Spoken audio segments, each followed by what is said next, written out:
इफ्तिखारुल हसन साहब, मुल्तान में दो बड़ी क्राइम की वारदातें हुई हैं। ख़ास तौर पे एक जो आपको पता है कि अड्डा बोसन के एक नौजवान सरकारी मुलाजिम भी रहे हैं, वो मलिक हसनैन बोसन का कत्ल, और जो भयानक कत्ल जिस अंदाज़ में हुआ, दर्दनाक कहानी है। जिस अंदाज़ में तशद्दुद का निशाना बनाया गया, और ये अंधा कत्ल था, और लेकिन शायद अब नहीं रहा, पुलिस कहीं करीब पहुंच चुकी हुई है। हम इस पे बात करेंगे। और दूसरा ये है कि एक खातून ने अपने एक ताल्लुकदार शख्स के साथ मिलकर अपने ही शोहर को आज से 10 दिन पहले कत्ल किया, और फिर पुलिस ने कम वक्त में उसे तलाश किया कि कातिल है कौन और ये कत्ल कैसे हुए। तो दो अंधे कत्ल की वारदातों पर हम बात कर रहे हैं।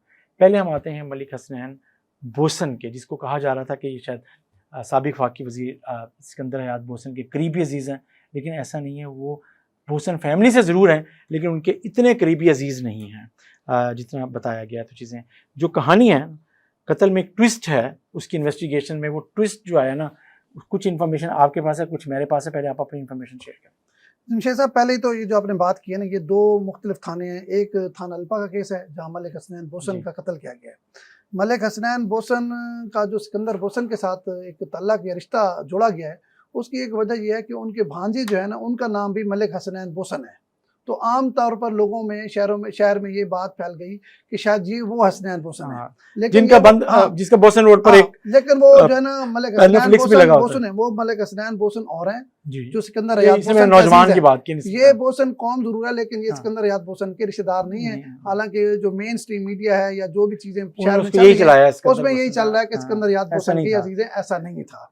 अच्छा, ये जो स्टोरी है ना हसनैन बोसन का कत्ल, ये तो पहले तो भयानक है और खौफनाक है। ज़ाहिर बात है, पूरे शहर में दहशत फैल गई। जैसे उसकी डेड बॉडी मिली तो उसमें बड़े खौफनाक किस्म का तशद्दुद था। उसकी आंखें निकाली गई, उसके कान काटे गए, उसको मतलब बड़ा बेदर्दी से कत्ल किया गया उसका।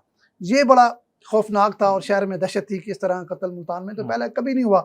लेकिन उस वक्त भी जो लोग समझदार थे वो ये समझ रहे थे कि ये जो कत्ल हुआ है ना, ये एक चीज वाज़ेह नजर आ था कि ये ऑनर किलिंग, किसी इज्जत के लिए, किसी उसकी वजह से था।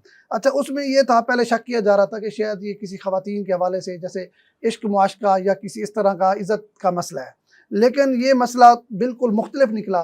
दो कम उम्र बच्चे हैं जो अड्डा बोसन के ही रहने वाले हैं, उनके साथ ये बदफेली करता था। दोनों बच्चे कम उम्र हैं, अंडर 18 हैं, इनके साथ बदफेली करता था। उन बच्चों ने, जिस तरह आजकल आपको पता है, उन्होंने अपनी मतलब गैरत खा के, या उनको गुस्सा था, या मतलब बहुत ज़्यादा गुस्सा था जिस तरह उनकी डेड बॉडी से नज़र आ रहा है, तो वो उनको सिर्फ बदफेली के अलावा उनको हर वक्त डराता धमकाता भी रहता था, ब्लैकमेल भी करता था। उसकी कोई शायद वीडियोज़ वगैरह या कुछ तरह की भी है। हालांकि पुलिस ने इसको हर एंगल से कोशिश की, खवातीन वाले भी की, क्योंकि ये यूनिवर्सिटी यूनिवर्सिटी में ये मुलाजिम था। तो इस हवाले से भी था कि इसके पहले कोई केसेस भी थे खवातीन के हवाले से भी। तो पुलिस ने पहले उस एंगल से भी कोशिश की, लेकिन दूसरे एंगल भी जारी बात है, जब इस तरह का ब्लाइंड मर्डर होता है तो उसमें पुलिस मुख्तलिफ पहलुओं पर गौर कर रही होती है। तो ये कम उम्र बच्चे जो है 2 गिरफ्तार हो गए। पुलिस मजीद तफ्तीश कर रही है। वो बच्चों ने मान भी लिया है, तस्लीम भी कर लिया है कि उन्होंने इसको 26 मई को अगवा किया है। अगवा वाक कर रहे थे तो वहाँ से लेके गए, तो फिर उन्होंने 28 मई को ही कत्ल किया, जिस दिन उसकी डेड बॉडी मिल रही है। वो भी आपको पता है अल्पा के इलाका तैरपुर, उसमें उसके खाले में इनकी वो डेड बॉडी पड़ी थी। तो आपको पता है वो चेहरा भी इतना मसख कर दिया गया था कि वो चेहरा भी नज़र नहीं आ रहा था। उसके जूते और कपड़ों की वजह से उसको पहचाना गया। पुलिस ने 1-2 मुलजिम गिरफ्तार कर लिए। बाकी मजीद पुलिस जो है तफ्तीश इस पर कर रही है, मजीद इसको मतलब वेरीफाई करने के लिए चीज़ों को। बहरहाल एक तो ये है कि ये कत्ल जो है ना, मुल्तान पुलिस ने, थाना अल्पा पुलिस ने 2 दिनों में ट्रेस किया है। 2 दिन के अंदर ही मुलजमान गिरफ्तार हो गए। ये एक अच्छी मतलब प्रोग्रेस है। कत्ल तो हो गया जैसे हुआ, असल मुलजमान का गिरफ्तार होना ये एक बहुत बड़ा सवालिया निशान था। शहर में खौफ व राज था, वो ख़त्म हो गया।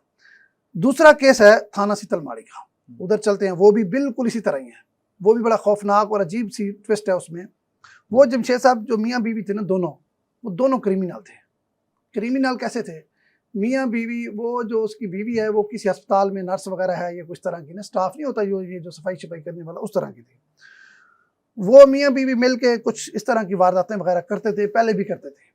उस दिन भी क्या वारदातें करते थे? उस दिन भी खातून ने कहा कि मेरे पास एक लड़की है और मैं आपको उसको मिलवाती हूँ। ये कत्ल वाली रात की बात कर रहा हूँ। इससे पहले भी इस तरह के कई केसेस मियाँ बीवी के आपस में होते थे। अच्छा, वो लोगों को लूटते भी थे, मतलब इस तरह ट्रैप करके, बीवी भी ट्रैप करती थी मर्दों को और बीवी ही खामद की मदद करती थी।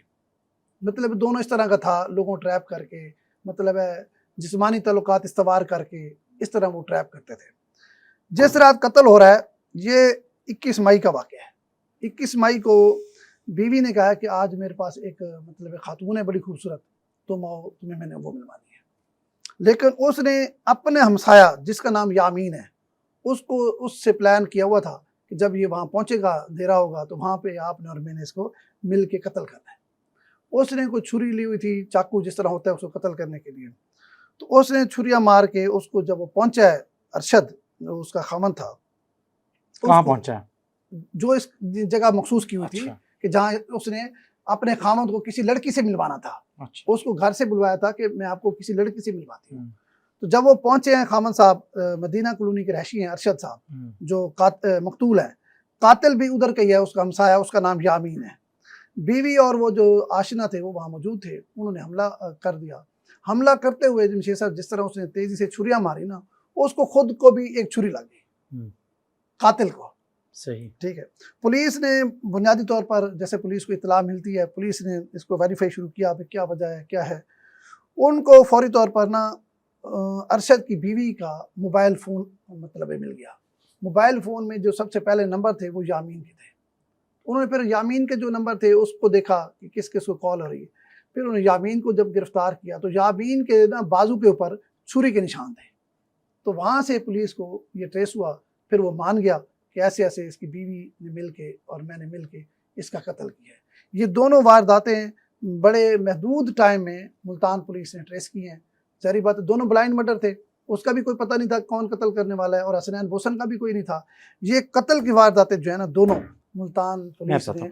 इसमें जो थोड़ी सी जो आपने बात की उसमें मैं ऐड करता हूँ। जी ज़रूर करें। पुलिस जब तफ्तीश कर रही थी जी, तो ये जो उनका हमसाया है ये उनका पुराना हमसाया है। जिस जी। जगह ये रहते थे ये वहाँ नहीं रहते थे, यामीन नाम का। ठीक है। ये पुराना जो घर था ये वहाँ उनका हमसाया था, नंबर 1।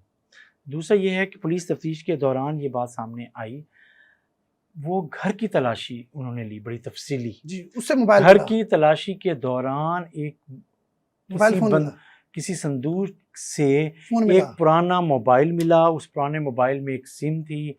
उस सिम को उन्होंने, पुलिस ने ट्रेस किया, उसका डाटा रिकॉर्ड निकाला, वहाँ से यामीन का क्लू मिला, और यामीन का जब क्लू मिला तो फिर उस डाटे की बुनियाद पे लिंक हुआ, और फिर जब उस लड़के को, यामीन को ढूंढा गया तो उस पर ज़ख्म भी था। तो ये वो चीज़ें, तो जो सीक्वेंस है पुलिस की इन्वेस्टिगेशन का वो ये लग रहा है। तो इस केस में भी एक बात तो सामने आ रही है दोनों केसेस में कि जुर्म कभी छुपता नहीं है, और ख़ास तौर पर इस तरह का जो कत्ल हो।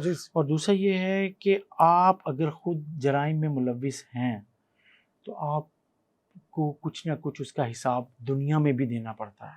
आप खुद को छुपा नहीं सकते, कोई ना कोई चीज़ ऐसी आप छोड़ जाते हैं। अच्छा, इस सारे आप ट्रेस हो जाते हैं। इस सारे उसमें आप दोनों तरफ देखें तो कहीं भी दोनों केसेस में अगर हम लोगों को देखें तो ये सब लोग कहीं ना कहीं किसी न किसी उसका इन्वॉल्व हैं। बिल्कुल ऐसे। बीवी को और उसके जो जानने वाला ताल्लुकदार था उसको अपने उस बंदे से रंज था, गुस्सा था।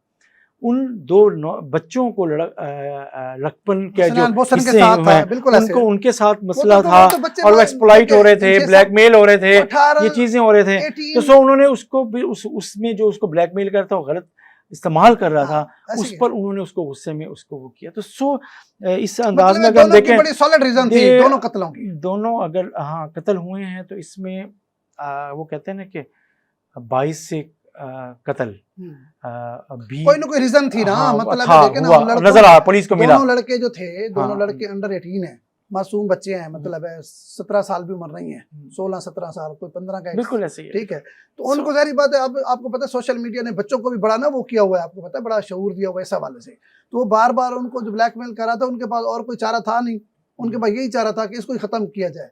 तो फिर जाहिर बात है जब चीज़ें हद से बढ़ती हैं तो फिर उसका रिजल्ट यही निकलता है जो ये निकला है। मियाँ बीवी के भी जो आपस में ताल्लुकात थे वो इस किस्म के थे कि दोनों एक दूसरे के राजदार भी थे। मियाँ बीवी आपस में राजदार भी थे, क्रिमिनल मतलब चीजें थी। अगर पुलिस की तफ्तीश और अभी तक ऐसा है जो आप हकाइक बयान कर रहे हैं, या आपके पास जो फैक्ट्स आपके पता लगे हैं और आप इस अंदाज में बता रहे हैं, तो लग ही रहा है कि बहरहाल पुलिस के लिए तो इत्मीनान की बात है कि उन्होंने क्या किया है कि कम वक्त में दोनों केस ट्रेस कर लिए, एक और कातिल भी गिरफ्तार हो गए हैं, दोनों के पकड़े गए। और वजह इस पे बहस होती रहेगी कि क्या बनी दोनों में, लेकिन बहरहाल जो ये इस चीज से एक सबक जरूर है कि अपने जो अंडर 18 बच्चे हैं उन पर आप कड़ी नजर रखें। ऐसा ना हो कि आपके बच्चे कहीं ना कहीं ब्लैकमेल हो रहे हों, फिर उसके बाद इस मतलब है इस तरह के जो है ना इकदाम, इंतहाई इकदाम उठाना बच्चों के लिए अब मामूली बात है, क्योंकि ये वीडियो वगैरह सोशल मीडिया इस पर फिर एक आखिरी बात करते हैं कि जो आपने कहा कि बच्चों पर जो मीडिया की वजह से उनको पता है कि रिवेंज क्या होता है, चीज़ें क्या होती है, लेकिन मीडिया के जरिए ये भी होना चाहिए कि उन्हें पता होना चाहिए कि एक लोग जो उसको एक्सप्लॉइट कर रहे हैं उसको सामने कैसे लेके आना है, उसको कानून की गिरफ्त में कैसे लेकर आना है, उसको सज़ा दिलवाने के लिए क्या किया जा सकता है, बजाय ये कि वो खुद कानून हाथ में लें। उस बंदे ने उन बच्चों की ज़िंदगी तबाह की, लेकिन उसके बाद जब उन्होंने उसको सज़ा देने की कोशिश की तो खुद फिर अपनी ज़िंदगी फिर भी तबाह कर बैठे। तो ये चीज़, ये शऊर उस मीडिया के जरिए चीज़ें होना चाहिए कि ये इंसाफ नहीं है। हाँ, इंसाफ, हमारे बच्चे हमें कानून और इंसाफ पर बच्चों का, हम सबका, सोसाइटी का यकीन होना चाहिए और हम सबको दिलाना चाहिए।